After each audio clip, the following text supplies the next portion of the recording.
In the last year, women in mining has been able to achieve more broader consensus, consciousness, and also commitment from all the CEOs of the Minerals Council by making sure that the foundational steps have been adopted by every company and that we're all now busy with the processes of having our baseline surveys in terms of where women stand and are in representation in various organizations.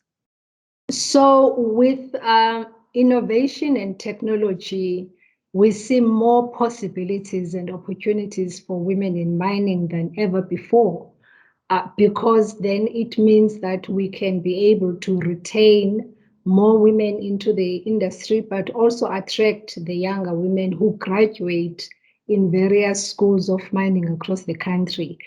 The fact that we have more than 50% of graduates in South African schools of mining and engineering being women means that women are interested in the sector, but we need to make sure that the environment we create and the culture that we're setting up is such that it shows to them that there are career possibilities that are very attractive within mining.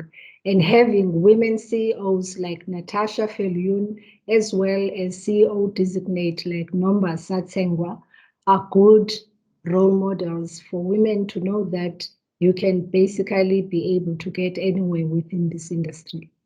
My name is Paul Dunn. I'm the CEO of Northern Platinum Limited. I am also one of the vice presidents of the Minerals Council, and I've been recently honored to join the Women in Mining's Forum under the leadership of Nolita, our president. In August, we celebrate all women across South Africa, and very importantly for us in the mining industry, we celebrate the role of women in mining. I am an older man, obviously, and when I joined the industry in 1987, women were actually legislated out of the workforce for underground positions. Thankfully, that has changed very quickly since the new dispensation, and we now have women in all positions across our industry from top to bottom. However, it has to be said there is still much to do. On the one hand, we have in some corners of the industry still physical constraints to resolve for participation of women in our industry. As an example, PPE, suitability of personal protective equipment. Another good example is provision of the correct hygiene and ablution facilities, including change houses in some areas. I've got two critical points to make. The first is that as we celebrate today during Women's Month to consider and report on progress in our Women in Mining strategy, this should not be seen as a signal that we consider this a once a year and only during this time event. Nothing could be further than the truth.